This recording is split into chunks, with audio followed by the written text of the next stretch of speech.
Capítulo 9. Para entonces, ya se estaba haciendo tarde y era ya hora del principal espectáculo del día. Cuando el sol desaparecía por el borde del estadio, empezaba a refrescar notablemente y se enviaba a los marineros a las jarcias de los grandes mástiles para recoger el toldo. Según se recogía, el aire sobrecalentado subía hacia arriba, lo que hacía aún más difícil la labor de los marineros, ya que la gran extensión de tela empezaba a flamear arriba y abajo, aspirando el aire fresco a través de la columnata del arco que rodeaba el edificio. Se escuchaban suspiros de alivio según la multitud se relajaba. Los esclavos retiraban los braseros con incienso, ya que no eran necesarios ahora que circulaba el aire, y los patricios se deshicieron de sus saquitos de perfume. El podio estaba más poblado de lo que había estado el resto del día. Muchos patricios despreciaban los números habituales de los juegos, pero ahora iban a tener lugar las luchas de gladiadores e incluso los miembros más críticos de la nobleza estaban interesados en ellos. Precedidos por una banda, los gladiadores desfilaron por la arena, desplegándose tan pronto como salieron, de manera que cubrirán toda la arena. Saludaron al emperador y al joven editor, que estaba apostando frenéticamente con todo el que estaba a su alrededor. Los gladiadores eran la única parte de los juegos que disfrutaba realmente el joven enfermo, ya que, como casi todos los patricios, se consideraba a sí mismo como un experto en esas artes viriles. Entre el público había furibundos partidistas que animaban a los diferentes grupos con gritos: ¡Hurra por los puteolanos! ¡Buena suerte para todos los mucenos! ¡Abajo los pompeyanos y los pitecusanos!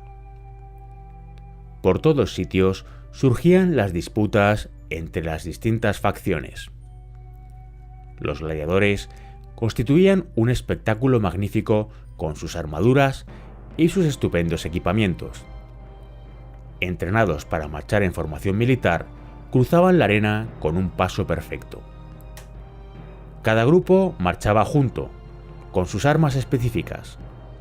Los hoplitas con su armadura completa, los mirmillones con sus curvas cimitarras, los retiarios con sus redes y tridentes, los paeginarios con sus escudos de madera y sus largos látigos, los esedarios, en último lugar, en sus carros, con los lanzadores de lazo a su lado.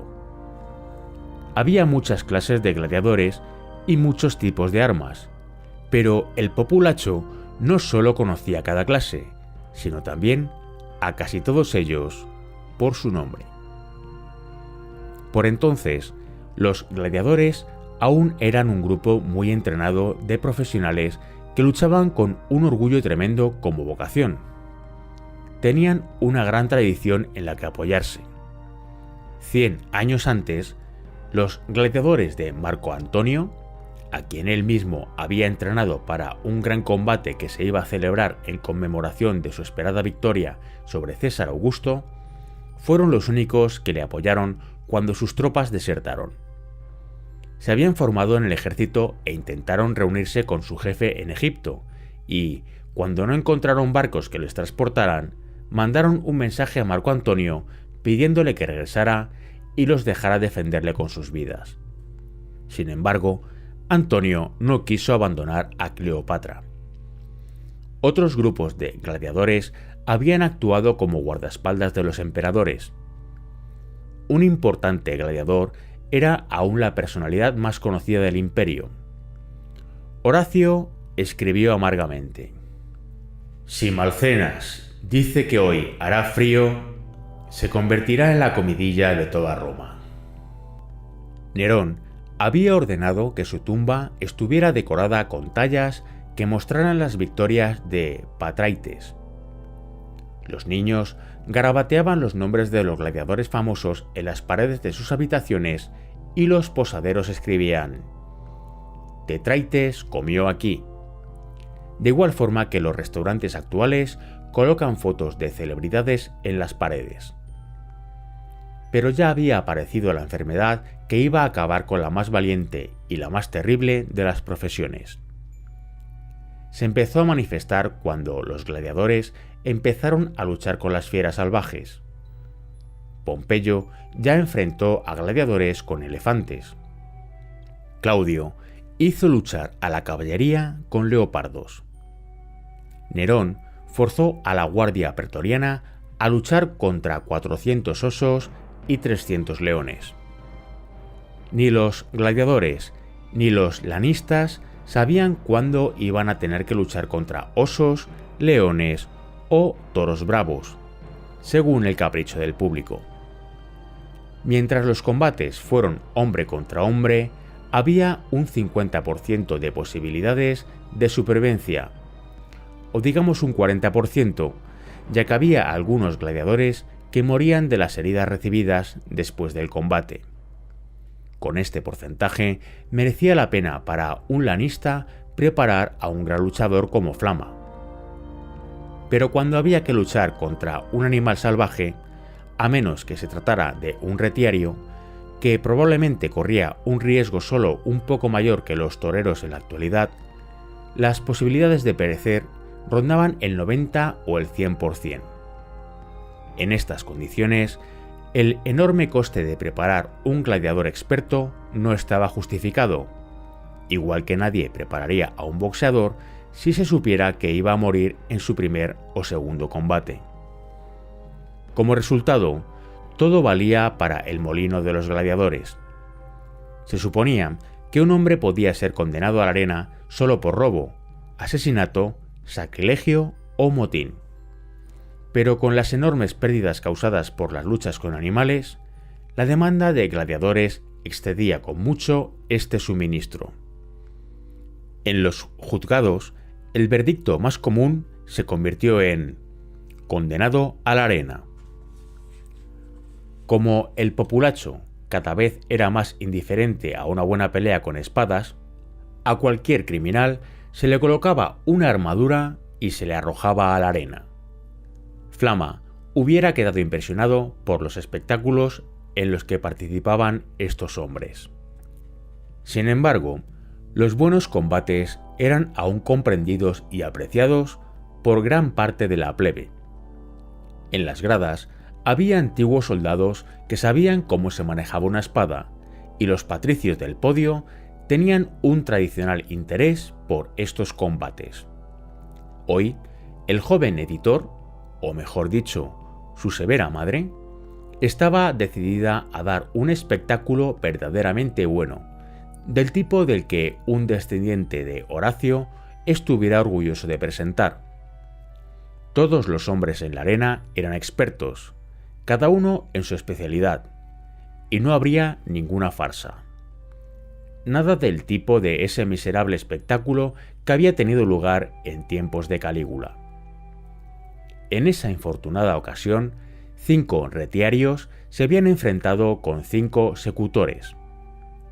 Por entonces, era bastante común la práctica de que los gladiadores se tiraran y el emperador les salvara con la señal del pulgar hacia arriba.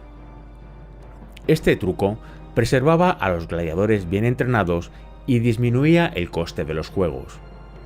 En esta ocasión, los secutores vencieron a los retiarios, como estaba previamente arreglado, ya que todos los combates eran tan fingidos como los combates de lucha americana de hoy en día.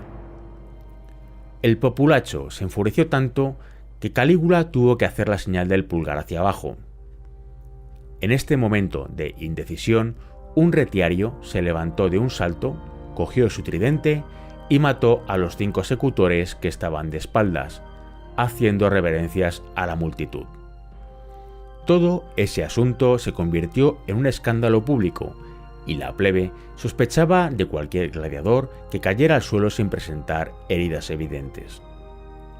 Después del desfile, los gladiadores abandonaron la arena, excepto los retiarios y los secutores. Antiguamente, solamente había un combate cada vez, pero hoy iban a luchar 50 parejas al mismo tiempo. El populacho ya veía los combates de gladiadores como una excusa para apostar, así que mejor cuanto más fueran los combates. La multitud consideraba a los gladiadores como los apostadores a los caballos de carreras, bolas de ruleta animados o dados diseñados solo para apostar. Según iban cayendo los hombres sobre la arena ensangrentada, se oían las quejas de los que perdían y el grito de alegría de los ganadores. Un gladiador desconocido podía ser perdonado si pedía clemencia después de un buen combate. Era una posibilidad arriesgada y nadie esperaba que ganara. Pero nadie ayudaba a un favorito que fuera derribado por la espada o el tridente de un desconocido. La gente a menudo apostaba los ahorros de toda una vida y él les había hecho perder.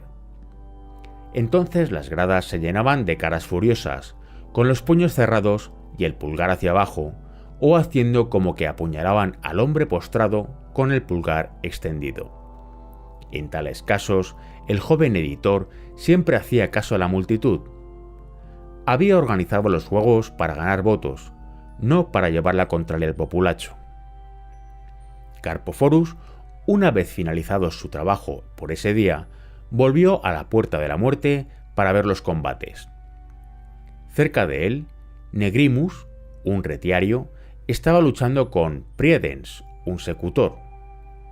Carpophorus recordó el consejo que había dado a los guardias sobre Negrimus y observó la lucha con interés. Negrimus arrojó la red y capturó al secutor, pero antes de que pudiera hacer caer al hombre fuertemente armado, Priedens se abalanzó hacia adelante, envuelto en la red y todo, e hirió al retiario en el muslo. Negrimus cayó, pero pudo recuperarse y retrocedió lejos del secutor, que no podía moverse bien, obstaculizado por el lastre de la red. Priedens golpeó de nuevo, hiriéndole esta vez en el brazo izquierdo que sujetaba la red, mientras que el retiario intentaba detener al secutor con el tridente que mantenía con la mano derecha. La parte del público que observaba este combate en particular aulló de entusiasmo cuando el retiario recibió una herida profunda en una de las piernas que le inmovilizó. Como el retiario dependía principalmente de su agilidad para evitar al secutor fuertemente armado, Carpophorus supuso ya que los guardias habían perdido el dinero de sus apuestas. Pero Negrimus se las arregló para meter el tridente entre las piernas del secutor y hacerle caer. Rápidamente, Negrimus inmovilizó a su oponente en el suelo con el tridente y luego, apoyado con ambas manos en el asta, miró al editor de los juegos mientras el indefenso Priedens hacía la señal de clemencia. El público votó por la muerte y el joven editor apuntó con los pulgares hacia abajo. Como el tridente es un arma poco indicada para infligir una herida mortal, el retiario normalmente acababa con su adversario apuñalándole con una daga a través de la visera, pero Negrimus o había perdido su daga durante la refriega o prefería no usarla. El caso es que optó por pedir a un secutor que se llamaba Hipólito y que había ganado su combate que matara al hombre derribado en su lugar. Priedens se las arregló entonces para ponerse de rodillas cuando retiraron el tridente e Hipólito le puso la espada en la garganta. Negrimus le empujó por detrás sobre el filo. Sabemos que esto ocurrió realmente, incluso los nombres de los hombres y los sitios donde fueron heridos, ya que todo esto está contado en imágenes en uno de los muros de Pompeya. Sin embargo, ocurrió en el anfiteatro de esta ciudad y no en Roma, donde hemos situado nuestro relato. Carpophorus estaba bastante satisfecho con el resultado y decidió buscar luego a los dos guardias para que le dieran un porcentaje de sus ganancias. Como los demás combates no le interesaban y estaba sintiendo los efectos de sus heridas, volvió al Spoliarium para beber algo y echarse un rato. Después de los primeros combates, Ahora había una batalla en toda regla entre esedarios en sus carros con sus laqueuros, lanzadores de lazo, contra infantería hoplita con armadura y lanza. Los hoplitas eran mercenarios griegos que luchaban por dinero bajo el mando de sus propios oficiales, ya fuera contra el enemigo o en el circo. Al entrar en la arena, los hoplitas formaban una falange cerrada, el equivalente a los escuadrones ingleses que derrotaron a las tropas de Napoleón 1800 años después. La falange era de 6 filas de profundidad y los hombres de la última fila llevaban lanzas de más de 7 metros de longitud, si creemos a Livio, que no nos dice, sin embargo, cómo se las arreglaban para manejar unas armas de tal longitud. Los hombres de la hilera anterior llevaban lanzas más cortas, y así sucesivamente, de manera que los hombres de la primera fila llevaban lanzas de 1,80 m más o menos. Esto significaba que los carros se enfrentaban con un sólido muro de lanzas, y que cada hombre de la primera fila estaba protegido por 6 lanzas. Los hoplitas no permanecían en formación cerrada como podría suponerse, sino a intervalos de 1 metro, para permitir que las lanzas de atrás pudieran pasar y que los hombres tuvieran un poco de espacio para poder manejar las armas. Los oficiales se colocaban dentro de la falange, con la espada calada y gritando órdenes. «Polibio, la punta de tu lanza está por lo menos 2 palmos fuera de sitio. Filipo, alinéate a la derecha. Epaminondas, no estás preparado. Una mosca podría derribarte en esa posición». Los esedarios utilizaban carros ligeros de 2 caballos. Galopaban alrededor de la falange inmóvil, dando gritos, acercándose como para arrojarse sobre las lanzas y alejándose en el último momento. Con estas maniobras intentaban que algunos de los griegos más jóvenes siguieran sus movimientos con las lanzas, consiguiendo que el siguiente carro pudiera abalanzarse por la abertura que generaría. Pero bajo la férrea disciplina de los oficiales hoplitas, la línea de lanzas nunca flaqueaba. Después de unos cuantos ataques en falso, los esedarios cambiaron de táctica. No podían cansar a los caballos. Había 2 hombres en cada carro, el auriga y el lanzador del lazo. En la siguiente acometida, el lanzador del primer carro hizo girar la cuerda en lo que hoy se conoce como una mariposa, es decir, un pequeño lazo vertical, en la parte de delante y hacia la izquierda del cuerpo. Luego lo cambió bruscamente al lado derecho y lo lanzó hacia la segunda línea de hoplitas. Si los esedarios hubieran tratado de atrapar a un animal, habrían girado el lazo varias veces alrededor de su cabeza antes de hacer el lanzamiento, para tener más control sobre el lazo, de igual manera a como hacen los lanzadores de béisbol. Pero los griegos hubieran visto el lanzamiento y hubieran desviado el lazo con las lanzas. Este lanzamiento rápido, inesperado, por debajo de la mano, era, con mucho, una técnica más eficaz. Aún así, el lanzamiento falló, ya que golpeó el penacho de cola de caballo del casco de un hoplita de la primera línea y se desvió. Rápidamente, el esedario tiró de la cuerda para que los hoplitas no pudieran cogerla y tirar a su vez de ella. Según pasaba el otro carro, otro esedario intentó el mismo lanzamiento. También falló, pero desde el carro siguiente, otro esedario probó con un lanzamiento sobre la cabeza, suponiendo bien que los griegos estaban muy concentrados con las otras cuerdas. El largo lazo pasó por encima de las filas y se enrolló en el cuello de un hombre de la última fila. Con un grito exultante, el esedario sujetó la cuerda alrededor de un cuerno en el borde del carro mientras el auriga alejaba el tiro. El hoplita, medio estrangulado, fue arrastrado a través de las filas, perdiendo su lanza y rompiendo la formación. Rápidamente media docena de carros penetraron a través de las líneas, con los aurigas chillando a los caballos y golpeándoles con las riendas en la espalda. ¡Cerrad filas!, gritaron los oficiales hoplitas, y los carros se enfrentaron de nuevo con una línea de lanzas inmóviles. Todos, excepto un auriga, fueron capaces de evitar el choque.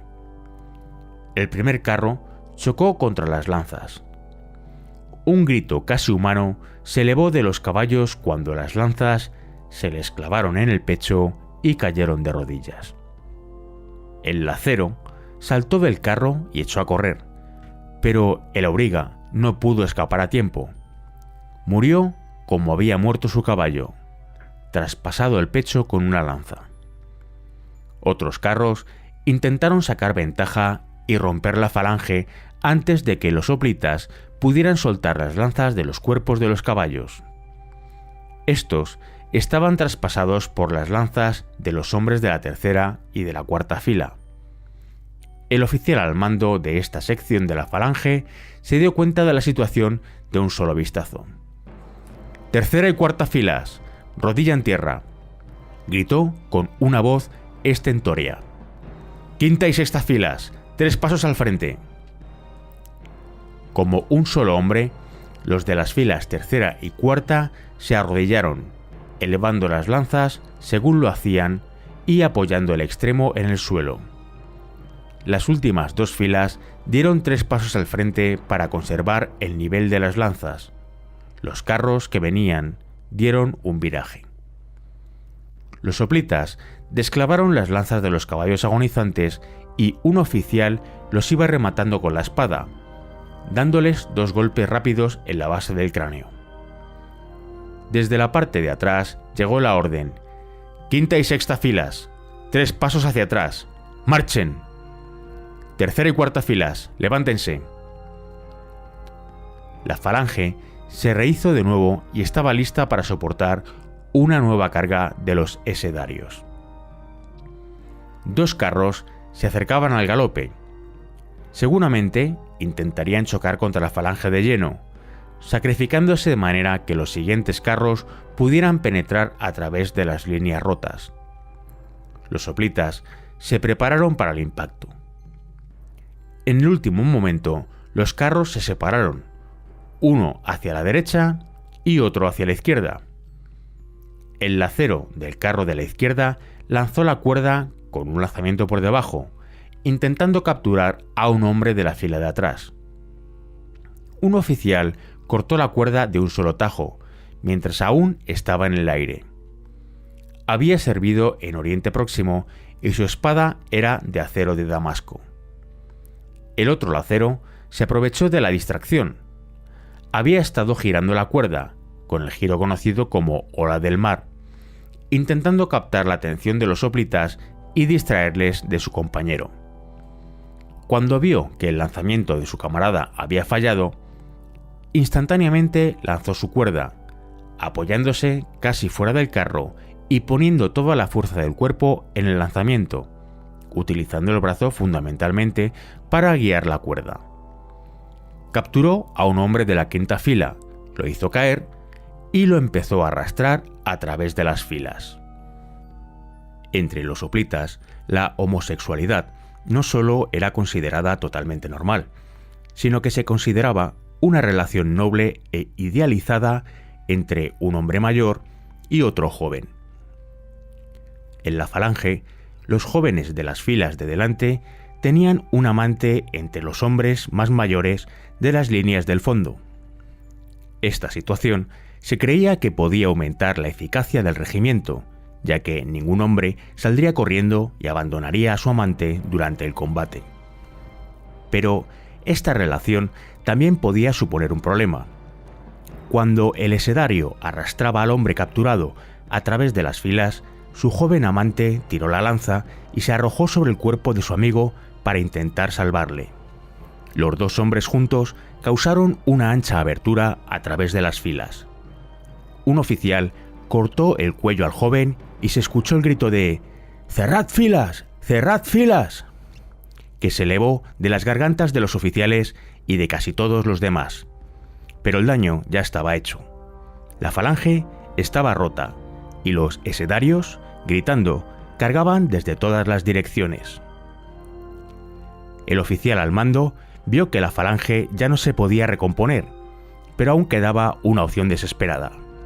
Entonces dio la orden: «Formad grupos a derecha e izquierda. Abrid las líneas y aguantad». La falange se dividió en grupos y cada hombre sabía su posición en el pelotón exactamente igual que en la falange. Los hombres en el pelotón de la derecha dieron 2 pasos a la derecha y los de la izquierda 2 pasos a la izquierda. En la falange aparecieron pistas por las que corrieron los carros. Antes de que los esedarios pudieran reaccionar, el oficial al mando había dado otra orden y la falange comenzó a cerrarse de nuevo. El jefe de los esedarios era un bretón muy duro, con gran experiencia, con el pelo rojo recogido en trenzas y la cara y los brazos tatuados en color azul. Había luchado contra los romanos a las órdenes de la gran reina guerrera Boadicea y sabía mucho sobre cómo cargar con carros contra unas tropas bien disciplinadas. Se dio cuenta de que si permitían que la falange se formara de nuevo, ya no podrían romperla. Dando un grito de guerra, azuzó a sus pequeños ponis peludos por una de las pistas abiertas y luego, por encima del carro, empezó a golpear a uno y otro lado con su hacha de guerra.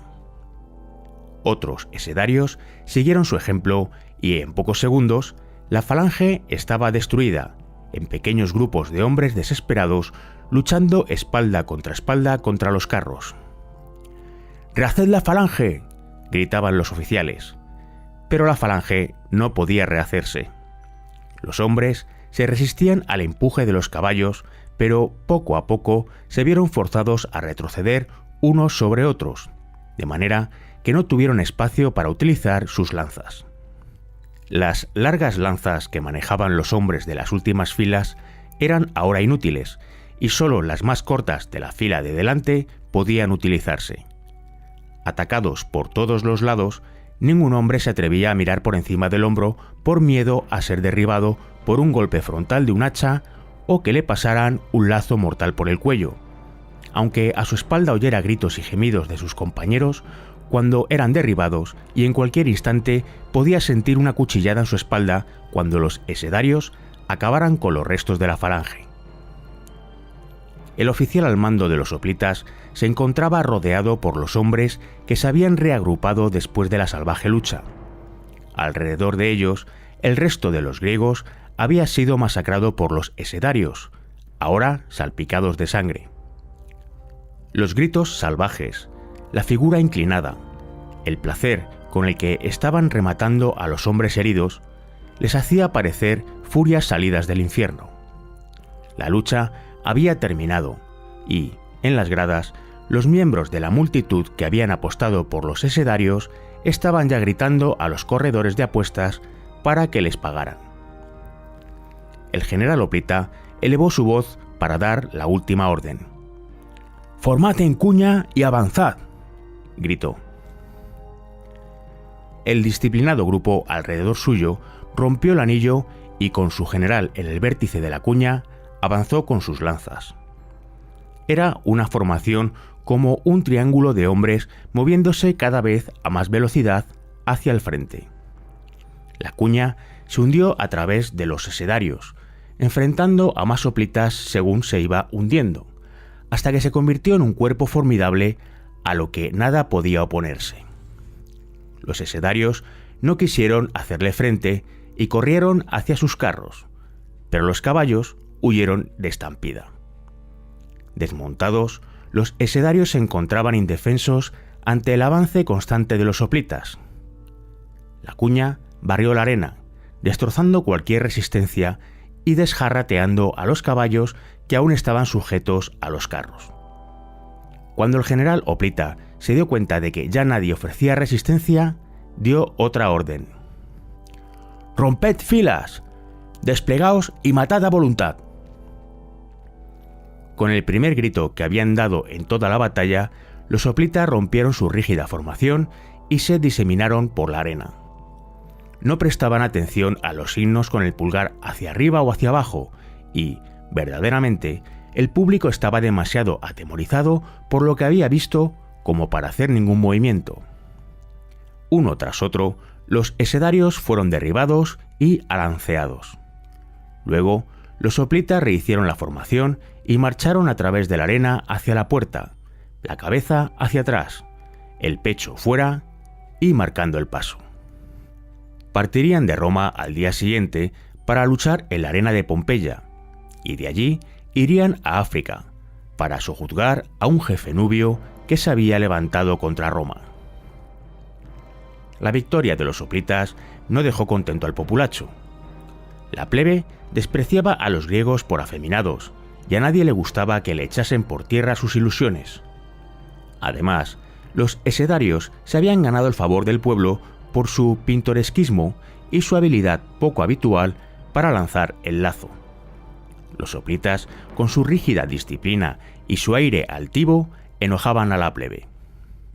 Empezaron a escucharse gritos provocadores de «¡Cabeza de perro! ¡Cabeza de perro!», para recordar a los arrogantes soplitas la gran batalla de Cynoscephalae, cabeza de perro en griego, en la que el ejército griego fue derrotado por las legiones romanas. Los soplitas no prestaron atención a los abucheos. Solo una vez un hoplita se dignó a contestar a la provocación. Un hombre medio borracho gritó: «¿Por qué no te relajas, griego? La guerra ha terminado». Un joven oficial hoplita le echó una mirada. «¿Cuál de ellas?», preguntó con desprecio. Luego, los soplitas salieron por la puerta de la muerte, conservando la impecable formación. Como clímax, se había preparado un combate entre elefantes de guerra, apoyados por 2 compañías de samnitas fuertemente armados. Iban a tomar parte en la lucha 30 elefantes, 15 por cada bando, todos llevando castillos a la grupa, llenos de hombres armados. Un grupo estaba formado por elefantes indios y el otro por elefantes africanos. Para los patricios y los generales que había en el podio, la batalla tenía mucho interés, ya que probaría de una vez por todas si los elefantes indios o los africanos eran los mejores para la guerra. Los elefantes eran todos machos y todos tenían colmillos. Las hembras eran inútiles para la guerra, ya que huirían instintivamente ante un macho con colmillos. Curiosamente, los elefantes africanos eran generalmente más pequeños que sus familiares indios, aunque un elefante africano totalmente desarrollado es mucho más grande que un indio. Esta discrepancia se debía a que los maut indios eran mucho más hábiles en la captura y mantenimiento de los elefantes que los maut númidas. Los animales númidas eran machos jóvenes, y muchos de ellos estaban en malas condiciones. Todos los elefantes llevaban fuertes petos de protección. La mayor parte de ellos provenían de la manada del gobierno en Laurentum, cerca de Roma. Los romanos los encontraban útiles para la guerra, sobre todo contra enemigos medio salvajes que se aterrorizaban a la vista de criaturas tan grandes. La política era cuidar a los elefantes todo lo que fuera posible, tanto por razones económicas como porque al público no le gustaba que se los matara. Cuando Pompeyo exhibió por primera vez una cacería de elefantes en el Circo Máximo, un elefante había elevado su trompa hacia la multitud con el mismo gesto con que un gladiador caído solía pedir clemencia al público. El gesto fue tan conmovedor que hasta el populacho embrutecido se amotinó y la cacería tuvo que detenerse. Aparentemente, este gesto es instintivo en los elefantes. J.A. Hunter, el famoso cazador profesional de Kenia, me contó que había visto a elefantes heridos mortalmente que hicieron el mismo gesto cuando se acercó a rematarlos. Sus rastreadores nativos no le dejaron disparar diciendo: «El elefante está pidiendo que se le deje morir en paz». Sin embargo, aunque más bien eran hombres los que morían en este combate y no elefantes, estos, como cualquier otra cosa con vida que entraba en la arena, tenían que aprovechar sus oportunidades. El público observaba, tenso de excitación, mientras los dos grupos se acercaban uno al otro. Los elefantes barritando cuando se daban cuenta de lo que tenían delante y enroscando hacia arriba la delicada trompa para alejarla de cualquier daño. Los maut indios se sentaban a horcajadas en el cuello del elefante, mientras que los númidas lo hacían con las dos piernas al mismo lado. Los indios utilizaban un ankus para controlar a sus monturas, un focino con un final curvado como un anzuelo. Los focinos de los númidas tenían la forma de la letra L. Sabemos estos detalles por el estudio de las monedas que se acuñaron para conmemorar las luchas con imágenes grabadas en los distintos tipos. Había 3 hombres armados en cada howdah, o castillo, como los llamaban los romanos, en la espalda del elefante. Cuando los dos grupos se encontraron, los elefantes empezaron a utilizar las trompas para sacar a los maut contrarios de su sitio. Si tenían éxito, la batalla estaba ganada, ya que un elefante sin su maut no lucharía y simplemente se daría la vuelta. Si esta maniobra no tenía éxito, los elefantes empezaban a luchar con sus colmillos, gruñendo malhumoradamente e intentando clavar los colmillos en el vientre del adversario. Mientras tanto, los hombres de los howdah se arrojaban jabalinas o intentaban poner fuera de combate a los adversarios con flechas. Uno de los jóvenes elefantes africanos fue el primero en huir. Zarandeado y corneado sin piedad por su adversario indio, más grande y mejor entrenado, el joven macho no pudo hacer otra cosa. Se dio la vuelta y echó a correr, perseguido por el victorioso elefante indio. Mientras corría por la arena, presa del terror, se le soltó el howdah y sus ocupantes cayeron a tierra. Dirigido por su maut, el elefante indio se detuvo y se volvió hacia los hombres. Cada elefante de guerra tenía su técnica especial para matar hombres y, una vez que hubiera matado a un hombre, siempre utilizaría el mismo método sin importarle las circunstancias. Este macho agarraba a los hombres con la trompa y luego los ensartaba en su colmillo derecho. Otros elefantes se arrodillaban sobre sus víctimas, los pisoteaban o los cogían con la trompa y los arrojaban contra el suelo o contra el muro del podio. Mientras tanto, las dos compañías de samnitas se habían separado en pequeños grupos y estaban siguiendo a los elefantes, protegiéndose a sí mismos detrás de las grandes bestias para evitar la lluvia de jabalinas y de flechas, del mismo modo que las tropas actuales a menudo se refugian detrás de los tanques. Una vez que se llegó a la lucha cuerpo a cuerpo, los samnitas entraron en acción, intentando desjarretar a los elefantes del adversario con sus espadas o colocarse debajo de los animales y alancearlos en los órganos vitales. Los hombres que iban en el howdah protegían a sus monturas lo mejor que podían, pero algunas veces no tenían éxito. Un elefante cayó muerto como una piedra, alcanzado en un ojo por una jabalina. Otro elefante, desjarretado por los samnitas, continuó luchando de rodillas, agarrando los escudos de los samnitas que se acercaban para rematarlo y arrojándolos por los aires hasta que estuvo rodeado por un círculo de escudos.